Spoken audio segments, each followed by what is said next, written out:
नमस्कार। प्रथम प्रभु परमेश्वर को धन्यवाद देना चाहती हूँ। सुंदर सा मौका मेरे जीवन में दिया। मैं बहुत अच्छे मार्क्स के साथ पाठ के लिए इसी तरह DSS को भी मैं शुक्रगुजार के लिए वचन बांटने के लिए मुझे चुना है। आज इंटरनेशनल वुमेन्स डे है। इस कार्यक्रम होने के पहले अपने मनों को तैयारी करेंगे। आइए मेरे मुख्य वचन हमारे हृदय के ज्ञान तेरे दृष्टि में अनुग्रह योग्य हो, ये हो परमेश्वर मेरे चट्टान और मेरा उद्धार करने वाला। आमीन। तो पहले सभी को वुमेन्स डे का बधाई देती हूँ। मुझे तो पता नहीं है कि इसकी बात करना नहीं करना है, क्योंकि पिछले साल मेरा बहुत बड़ा भाषण था इस पर। तो इक्वालिटी परमेश्वर ने पहले से दिए, इसलिए लड़ाई करना मैंने नहीं समझता। परमेश्वर ने बराबर समझाए, बराबर रिस्पॉन्सिबिलिटी दिया। अगर वचन के द्वारा बन रहे तो अपने को ऐसा करने की जरूरत नहीं है। मेरा उद्देश्य है आपका क्या। तो मैंने आपके लिए चुने से वचन इस तरह है। तो रोमियो की पत्री 16वां अध्याय पहले से 12 वचन पढ़ने का था, मगर वो पढ़ते पढ़ते आगे निकल जाते, इसलिए मैंने उसको कट कर ताकि टाइम बचाने के लिए कट कर दिए। उसमें वचन ऐसा बताया तो है, salute to Tryphena and Tryphosa who labour in the Lord. वचन आप ध्यान से सुनिए। Salute the beloved Persis which laboured much in the Lord. तो ये वचन पढ़ते समय मेरे ध्यान में आया, एक ही वचन में 2 पार्ट्स में है। तो who labour in the Lord and which labored much in the Lord। इसके बारे में मैं सोचते गए, ये बारे मुझे मौका दिया तो मैं ये इसके बारे में मैं तैयारी की। पर्सिस के बारे में, अगर पर्सिस के बारे में अगर अपन पढ़ने का है तो पुराने नियम में अपने को ध्यान पड़ता है प्रीवियस में। तो यहूदी लोग इस्राएली लोगों को परमेश्वर ने चुना, इजिप्ट में से उनको वापस लेके आए। तो ट्रांस से लेकर पर्शियन तक जो पूरा राज्य जो है, अलग अलग राजा लोग ने राज किए थे। पहला बाबिलोनियन, आपको पता है बाबिलोन राजा बड़ा एकदम शक्तिशाली राजा था। मैं नाम नहीं बता रही हूँ, मैं भी शक्तिशाली में आ गई हूँ। माधी राजा है, पर्शियन किंग्स है, ग्रीक्स है। मतलब एक राजा ऊंची स्थिति में चले जाते हैं और कुछ पीक में जाने के बाद उसका पतन हो जाती है, वो खत्म हो जाती है, फिर दूसरा राजा हो जाते हैं। फिर इस तरह राजा लोग होते। तो परमेश्वर ने इस्राएली लोगों को और यहूदी लोगों को जब जब उन्हें गलती करते अलग अलग राजा के अंदर में उनको श्रेष्ठ करके, ये पहली बात अपन सीखनी चाहिए। तो जब जब परमेश्वर से दूर होता है तो पनिशमेंट अपने साथ में रहती है। तो जब यहूदी लोग इस्राएली लोग परमेश्वर से दूर हो गया, अन्य जाति लोगों का जो आइडल वर्शिप करना है, पाप के इसमें चले गए, दूसरे देशों का अच्छा विचारों में चले गया, तो अपने को पनिशमेंट हुआ। इस तरह बाबिलोन चले गया, मादी लोग चले गया, पर्शियंस भी चले गया और ग्रीक्स भी चले गया। और एक पहले शताब्दी में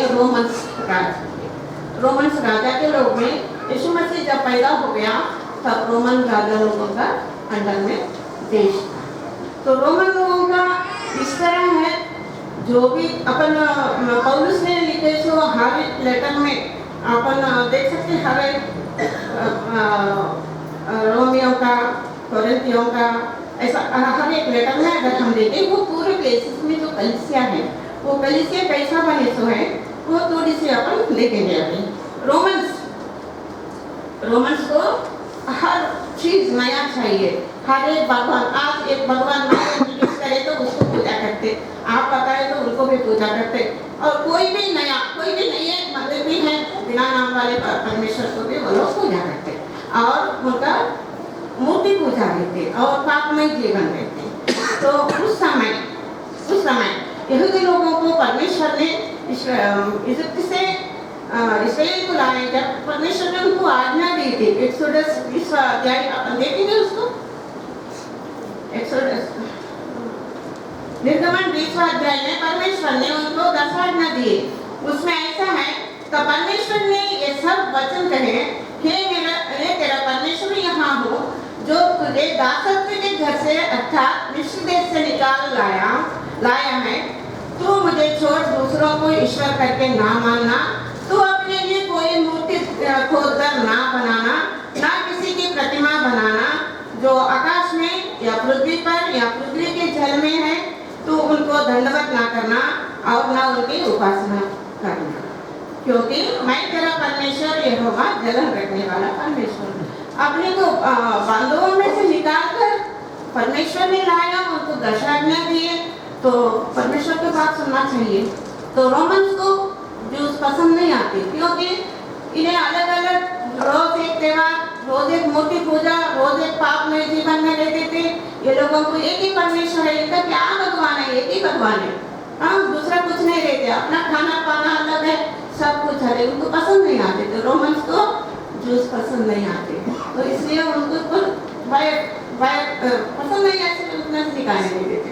तब प्रभु यीशु मसीह दुनिया में आए, उनको क्रूस पर डाले, अपने पाप के नाशन के लिए प्रभु ने अपने खून बहाया, अपने प्राण बलियार्पण किया, फिर तीसरे दिन जी उठा।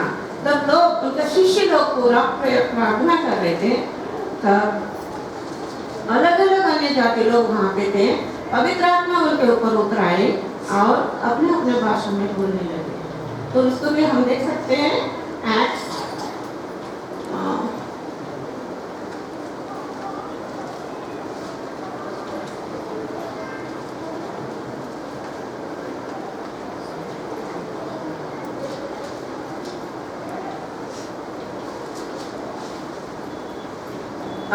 प्रेरितों की किताब 2 अध्याय में हम ये बात को देख सकते। जब पेंटेकोस्ट के त्योहार हो रहे थे, पूरे दुनिया के लोग, पूरा दुनिया में जितने यहूदी लोग हैं वो सब यरूशलेम में इकट्ठा हो गया। बहुत लोग वहाँ पे, इससे पहले अपना ऑफिस भी देखने के ये जो लोग जो है, रोमन्स जो है, सबसे ज्यादा बंधुओं को बनाए स्वदेश है। रोमन लोग सबसे पूरे जितने लोग राजा लोग राज्य करे थे, वो सबसे ज्यादा रोमन्स बंदी बनाकर लोगों को लाके अपना कंस्ट्रक्शन वर्क करते थे। तो उसका पोजीशन कैसा था, 1 शताब्दी में अभी आज के अमेरिका के न्यूयॉर्क, रशिया के मॉस्को और सिंगापुर हो सकता है, भारत के दिल्ली भी उससे कम होते, उतने डेवलप कंट्री था। वहाँ पे विद्वान लोग हैं और तात्विक सिद्धांतों में बनाने वाले साइंटिस्ट लोग हैं, आर्किटेक्ट्स हैं, और उसके साथ ही साथ और पाप जीवन जीने के लिए संगीत, नाट्य और ड्रामा, नाटक और इस सब तरीका से पाप जीवन वहाँ पे था। तो उसमें अपने यहूदी लोगों की बंदी है।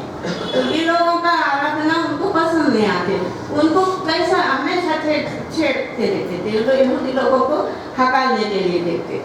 और मुसीबत इसलिए आया, प्रभु यीशु मसीह में विश्वास है ऐसे लोग भी वहाँ पे नया कलीसिया बोलकर वहाँ परमेश्वर का स्तुति, यीशु मसीह का स्तुति करते थे लोग, नया कलीसिया भी वहाँ पे तैयार हो गया। अब यहूदी लोगों को नया, क्योंकि उनका याजक लोगों को बहुत गुस्सा है, प्रभु यीशु मसीह के ऊपर ही गुस्सा है, उनको सूली पे लटका दिए, तो उनके ऊपर विश्वास करने वालों को वो क्या करेंगे। तो इसलिए इन लोगों को सताना शुरू कर दिया। जब पवित्र आत्मा उतरे, जब अन्य लोग अन्य भाषा बोलते थे सभी को, तो प्रभु यीशु मसीह रहे, जब जो कार्य करते थे सबको सच्चा होते थे, कितने लोगों को चंगा किए थे, कितने लोगों को क्या क्या चमत्कार किए थे, अद्भुत कार्य किए थे, वो सब चर्चा में रहते थे। तो प्रभु यीशु मसीह को देखने के लिए लोग दूर दूर से आके हजारों में लोग जमा होते थे। उस समय याजक लोगों को गुस्सा है, कैसा इन लोगों को कैसा करना, मार देना। एक तो रोमन जूस को मारने को देखते थे, जूस इस कलीसिया को मारने को देखते थे। तब कलीसिया लोग अपने देश छोड़कर इधर उधर चले गया। मेरा पिछले संदेश में यही था, तो प्रकटीकरण में 7 कलीसिया का नाम मैं बताए थे, तो वहाँ पे अलग अलग जगह में जाके बस गए, वहाँ पे कलीसिया स्थापित किए, वहाँ पे लोग। मगर यहाँ पे पेर्सिस के बारे में अगर हम सोचे, पेर्सिस एक पर्शियन थी, पर्शियन लेडी थी। पर्शिया के लोगों को भी उन्हें रोमन्स ने बंधु बना के लाए, बंधुआ, बानिस और स्लेव, तो उन लोगों का फैमिलीज भी वहाँ पे थे। तो वो भी सुनिए, हो सकता है ये मैं हो सकता है परमेश्वर के प्रभु यीशु मसीह के बारे में सुने होंगे, फिर वो भी परमेश्वर को स्वीकार की। और यहूदी लोग को मारते थे, मगर अन्य जाति लोगों का बंधुओं को रोमन्स नहीं मारते, इसलिए उन्हें रोम में रहने को मौका मिला। पर्सिस ने रोम में थी, एक यहूदी विद्वान, परमेश्वर का दास, परमेश्वर का भक्त और अन्य जाति स्त्री को, रोम में बसने वाली स्त्री को लेटर लिखकर तुम बहुत क्या बताए थे, beloved, the beloved, the beloved, the beloved, ऊपर अपन देखे बिलाउड है, द बिलाउड स्पेशल है, एक स्पेशल लेडी है, एक स्पेशल, द किसी को बोलते हैं, पर्टिकुलर नहीं जब भी बोलते, तो उनको बताया तो तुम्हारा काम प्रभु में बहुत ही अच्छा है, इसलिए salute the beloved persist which labour much in the Lord. और ऊपर की जो ट्राइफिना ट्राइफोसा को बताया, सैल्यूट ट्राइफिना ट्राइफोसा वो लेबर इन द लॉर्ड। तो वहाँ पे फर्क पड़ता, वो लोग काम कर रहे थे मगर इन्हें काम करी कलीसिया को बढ़ाने में, कलीसिया का आध्यात्मिक उन्नति के लिए, कलीसिया को किस तरह संभाल के रखने, इतने मुसीबतों में, इतने प्रोसिक्यूशन में भी उनको बचा के रखने में पर्सिस ने बहुत कोशिश की थी। उसका नाम एक ही बार अपने पवित्र शास्त्र में देख सकते हैं, और उसके बारे में, उसके परिवार के बारे में तो कहीं भी नहीं बताया इसमें। तो इस तरह पर्सिस ने बंधकों में से जो स्लेवरी में थे उसमें से उसको फ्रीडम मिला।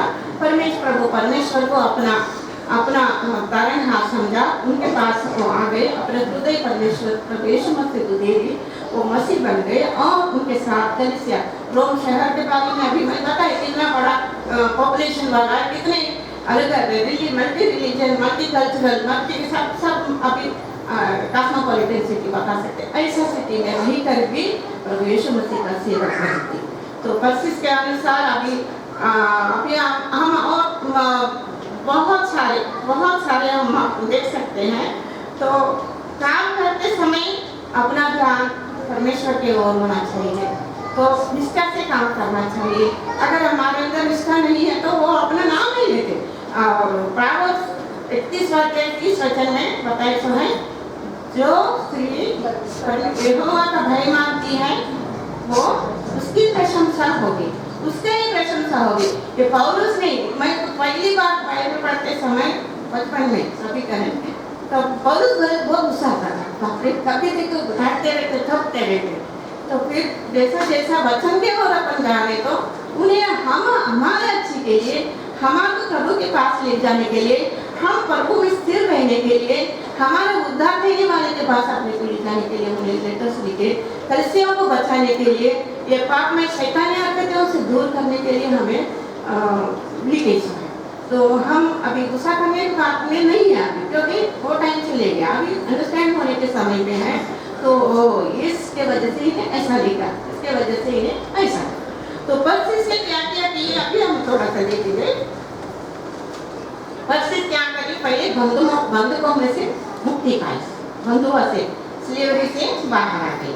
तो रोमन स्लेवरी से बाहर आई, अपना जीवन क्रिश्चियन रिचुअल्स किस तरह है वैसा उनको पता नहीं है, अपने को पता नहीं है, मूर्ति पूजा करने वाले उनका आचार विचार क्या रहता पता नहीं है, कैसे रहते थे, और संगीत गाना नाच किस में जाती पता नहीं है। अभी तो मालूम गुजर गया, अभी वो जमाने में क्या है अपने को पता नहीं, मगर पापमय जीवन था। पापमय जीवन में से प्रभु यीशु मसीह को स्वीकारी और प्रभु यीशु मसीह में आई और प्रभु यीशु मसीह का सेविका बन गए, बंधनों में से मुक्ति हो। तो नया नियम में हम इसके बारे में एक बात देखेंगे। लूका रचित समाचार 13वां अध्याय 11 से 16 तक। लूका रचित समाचार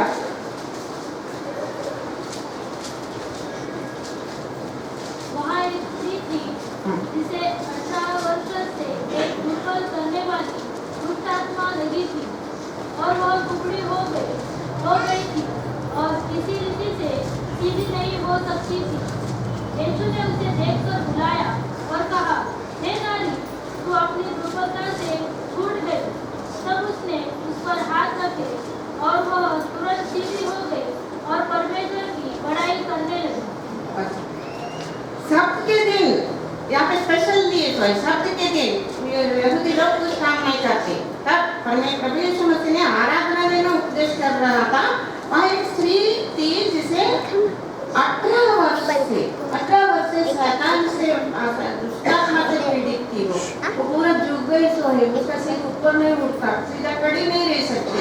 अपन अपनी बचपन में हम स्कूल में कुछ गलती करें तो पनिशमेंट मिलता है झुक के रहने के, झुकना है, सिर नीचे मुंडी कर नहीं रख सकते अपन, बहुत पेन हो जाते सिर में।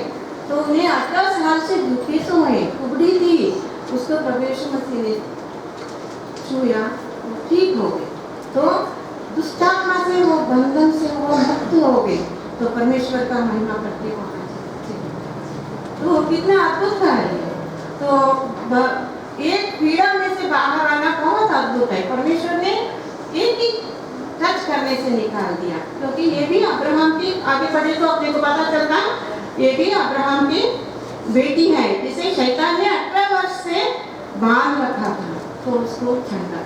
और नया नियम में भी एक इसको देखेंगे, रूत की किताब,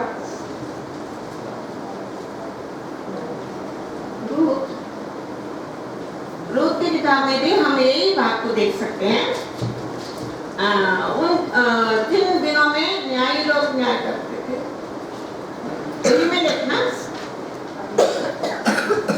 एलीमेलेक और उसके परिवार मोयाब देश चले जाते हैं। इस्राएल देश से लेकर मोयाब, और एक शुद्ध परिशुद्ध होली सिटी से लेकर उन्हें पापमय जीवन शैतान के ओर चले गए। तो वहाँ पे क्या हो गया, उन्हें जाने के बाद एलीमेलेक भी गुजर गया, उनका दोनों भी बेटे गुजर गया, नयोमी और उनका 2 बहुआ वहाँ रहे। तो दोनों बहुओं को लेकर फिर उसको मोयाब में से बतलेहम लौटने के लिए तैयारी होते समय दोनों बहुआ भी उनके साथ आ रहे थे। तब उन्हें बता दी उसको, तुम लोग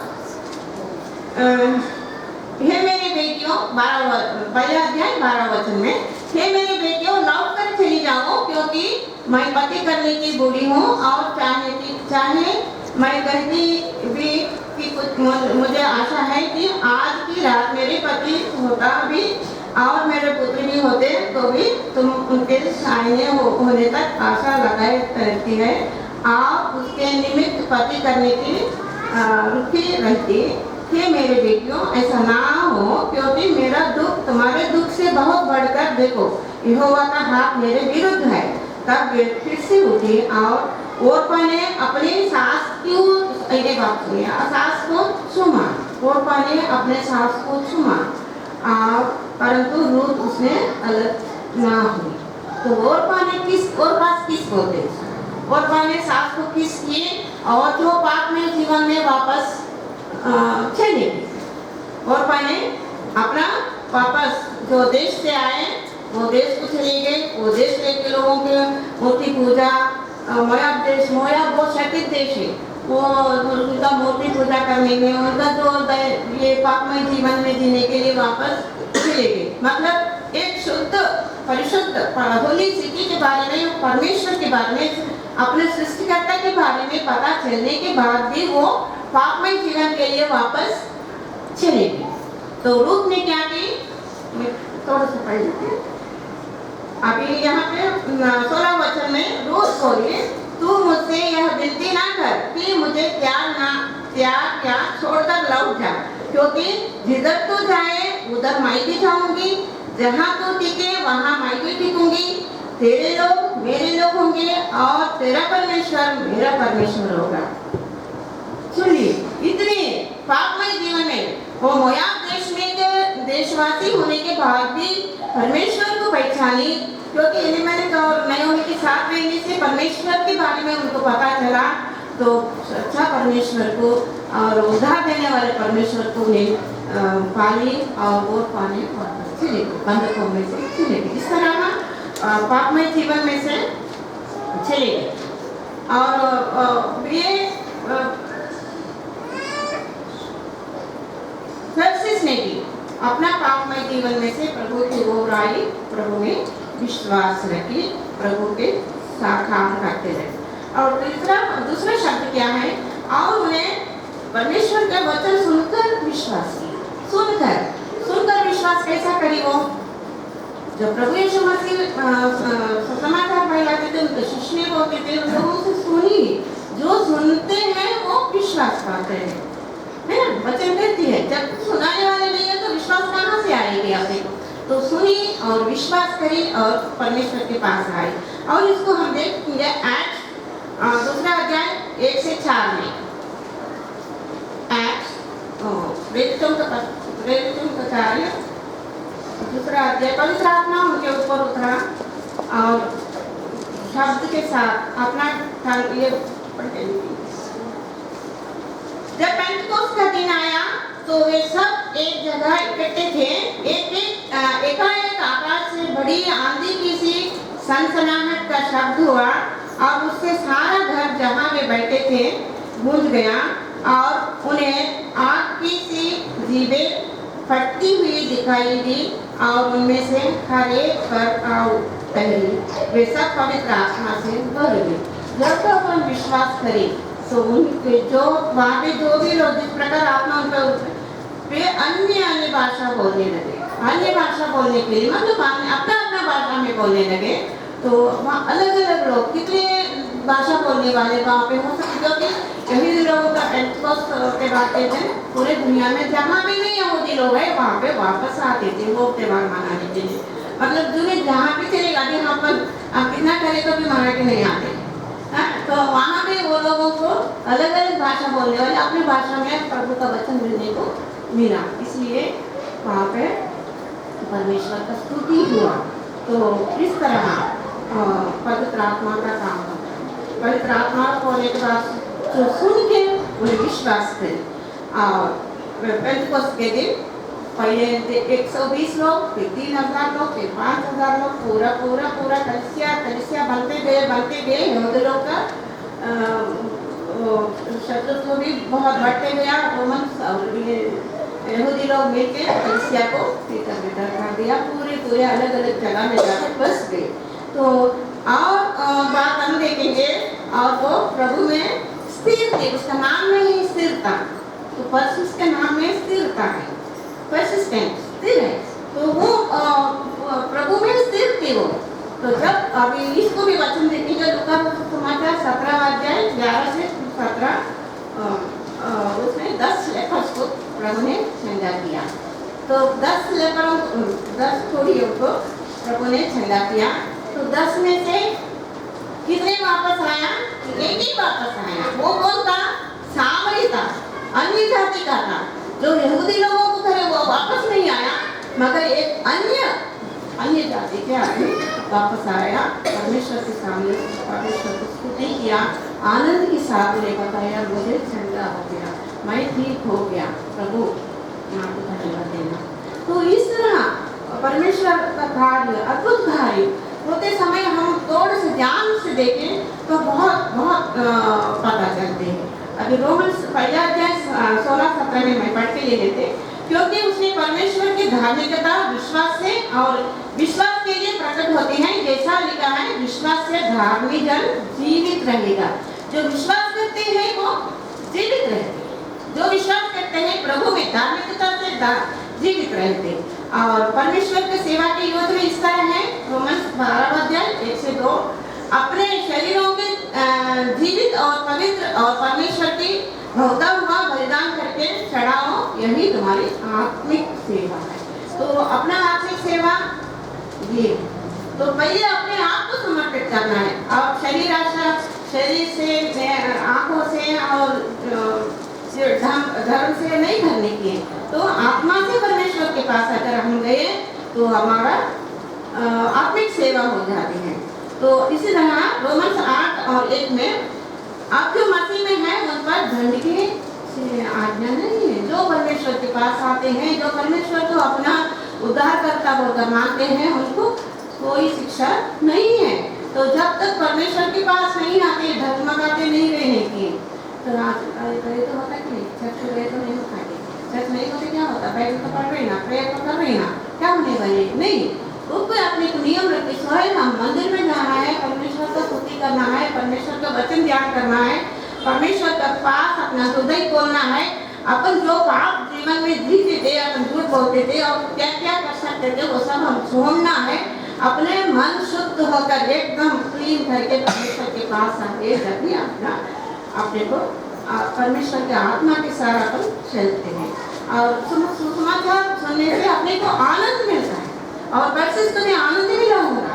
यही बात है। पर रोमन्स 15 चैप्टर 30 वर्ष आप देखेंगे, परमेश्वर जो आशा का चाहता है तुम्हें विश्वास करने में सब प्रकार के आनंद और शांति से भरपूर करके ये पवित्र आत्मा की सामर्थ्य से तुम्हारी आशा बढ़ती जाए। परमेश्वर के वचन में अगर अपन गए चलते गए तो हमको डरने का भी बहुत आनंद तृप्ति मिलता है। हमारे पास कुछ संकट आने को शैतान अपने पास आने को कोशिश नहीं करते, मगर अपन पूर्ण रीति से, पूर्ण आत्मा से, पूर्ण मन से अगर अपन परमेश्वर के पास गए तो ही ये सब संभव है।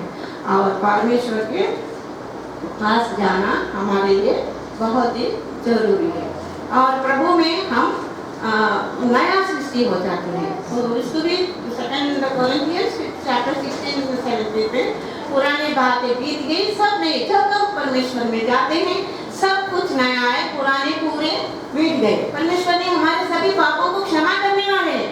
हमारे पापों से बचाने के लिए परमेश्वर ने अपने पुत्र को यहाँ भेजा। अपन जॉन 3:16 में हम देख सकते हैं, परमेश्वर जगत से ऐसा प्रेम किया ताकि जो कोई उन पर विश्वास करे वो इतनी बड़ा आश्वासन परमेश्वर ने हमें दिए, मगर हम और भी शैतान के चंगुलों में बैठ के परमेश्वर से दूर हो जाते हैं। मगर यहाँ पे पौलुस ने पत्रस को लिखते समय क्या लिखा, तुमने बहुत कष्ट की। इसके लिए प्रभु के लिए क्या किए होंगे? कलीसिया को बचाने के लिए कितने शैतान के अर्पित वहाँ पे होंगे, कितने लोग वहाँ पे उनको विरोध करे होंगे, सब झेलते हुए। और इसमें इम्पोर्टेंट बात है, पौलुस ने कभी भी पत्रस को नहीं देखे। पौलुस ने पत्रस को कभी नहीं देखे। पौलुस स्पेन जाने का था, रिटर्न में रोम को आने वाले थे, तब इन्हें ये लेटर लिख के भेजा। नो नाई देखे सो लेडी के बारे में, अन्य जाति स्त्री के बारे में पौलुस ने इतने सुंदर से शब्द, द बिलव्ड, तो सभी का प्रिय है, सभी का, कोई एक ही है मगर सभी का प्रिय है। तो इतने बड़ा शब्द देकर उन्हें जो प्रावोस में बताया वैसा जो स्त्री यहोवा से वही मानती है वो प्रशंसा पाती है। इस तरह पौलुस द्वारा एक विद्वान, एक तत्वज्ञानी, परमेश्वर का दास, उनके द्वारा तो उन्हें प्रशंसा पाई। तो आज मैं आपके सामने यही रखती हूँ, अपन आनंद से रहने के लिए हम क्या करना चाहिए? अब आनंद से रहने के लिए हम क्या करना चाहिए? अपना पुराना जो बातें हैं वो सब हमको छोड़ना जरूरी है ना? तो आनंद से रहने के लिए वो भी वचन में बताए। सो फिलिपियंस 4th चैप्टर 4-6 में प्रभु में सदा आनंदित रहो, और फिर कहता हूँ आनंदित रहो। तो आनंद रहने के लिए तो हम परमेश्वर के पास जाना है। जिस तरह परमेश्वर के पास परसिस ने गई थी, अन्य जाति जैसा अपन होते वैसे है, अन्य जाति होकर परमेश्वर के पास गई थी, परमेश्वर को उद्धारकर्ता मानी, प्रभु यीशु मसीह का कलीसिया को संभाली उन्हें और एकदम आनंद पाई।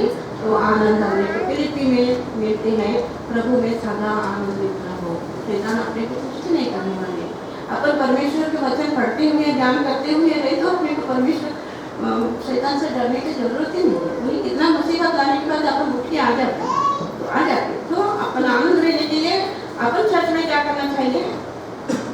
मेरा एक रिक्वेस्ट है, सभी जन मिलकर गीत गाना है। सभी जन परमेश्वर को स्तुति हृदय से होना चाहिए, हर एक का हृदय से होना चाहिए। तो ये मेन बात है, परमेश्वर को स्तुति करते हुए अपने पूरे मन विचार पूरा परमेश्वर के ऊपर छोड़ना चाहिए और उनका वचन पढ़ना है। सिर्फ पढ़ना नहीं, ध्यान करना चाहिए। परमेश्वर ने ये वचन हमें क्यों बताया, उसके ऊपर ध्यान करना चाहिए। और परमेश्वर के कलीसिया का सेवा, अपने कलीसिया, अभी अपन तो सेवा क्या करते पता नहीं, मेरे को साल में 2 बार 3 बार वचन बोलने को मिलता है। इसकी सेवा, परमेश्वर की सेवा बचपन में करते थे, मतलब संडे स्कूल पढ़ाते थे अपने, और कभी में करते थे। फिर अपडेट हो गए कोरोना के लॉकडाउन के बाद फिर अपने को परमेश्वर ने बुलाया। जो सेवा अपने से होता है वो सेवा हम परमेश्वर प्रभु यीशु मसीह का करना है। और अतिथि सत्कार, अतिथि को दूसरे लोगों को अपने कलीसिया में लाना है, और प्रभु के बारे में बताना है तो अपना मन आनंद हो गए।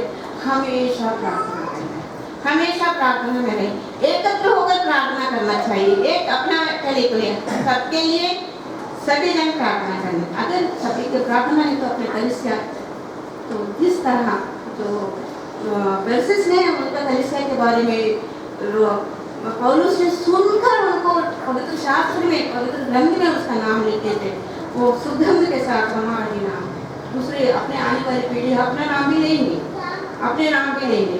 तो इसके प्रभु में अपन नया सृष्टि है, हम आनंद से रहना है, खास कर हम स्थिर रहना जरूरी, प्रभु में स्थिर रहना जरूरी। अगर ऐसा नहीं रहे तो भजन संहिता पहला अध्याय 6वां वचन में आप देख पाते हैं। भजन संहिता पहला अध्याय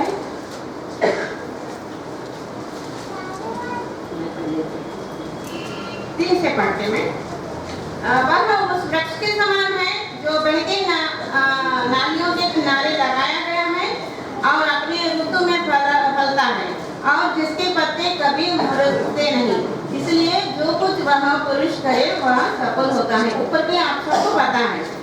दुष्ट लोग ऐसे नहीं होते, वे उस भूसी के समान होते हैं जो पवन से उड़ जाती है। अगर हम भी परमेश्वर के पास अगर नहीं रहे, परमेश्वर के विरुद्ध में हम रहे, उस भूसी तरह अपन भी उड़ जाते हैं। तो आज महिला दिवस के दिन मैं पर्सिस को आपके सामने रखे, उनका जीवन आपके सामने रखे, हम भी उनका मार्गदर्शन में अगर प्रभु में स्थिर अगर रहे तो हम पाते।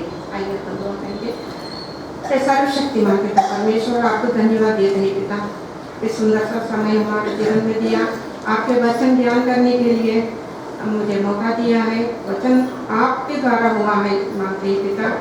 यहाँ उपस्थित हर एक भाई बहनों को आशीष कर दीजिए और हमारे साथ हो लीजिए, क्या कि हमारा जीवन आपके पास, हमारा पूर्ण मन और पूर्ण तन से आपके साथ रहकर आप हमेशा प्रार्थना करते हुए जीते हुए हर एक शैतानी हरकतों से दूर रहने के लिए, और हर एक शैतानी हरकतों हमारे से दूर, जिस तरह तुमने वो स्त्री को 18 साल से दुष्टात्मा से पड़ी उस स्त्री को छू कर निकाल दिया पिता, आज हमारे अंदर जो भी अशुद्धात्मा है और जो भी आपके विरोध में हम हैं तो हमें छू कर हम चंगा दीजिए और हमारे पूर्ण रीति से, संपूर्ण रीति से हमें आशीष दे दीजिए।